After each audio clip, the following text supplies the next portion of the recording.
Pra, dhe ke arritur që të mbyllësh studimet 3 vjeçare këtu me një GPA total 4.0 që është maksimumi. Çfarë sakrificash ke bërë? Çfarë ke lënë më njam për të arritur këtë gjë?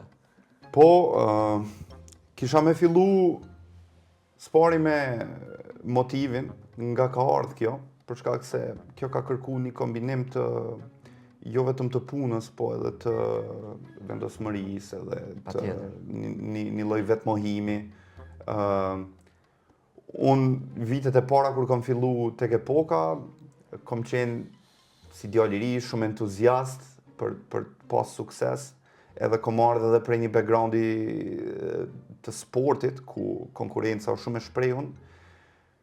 Edhe kjo më ka bo që atë shpirt konkurues ta kanalizoj në ato që e kom pas para vetës, do me thonë studimeve. Edhe normalisht më ka pri pak edhe fati, për shkak se nuk varet gjithmonë sa punon.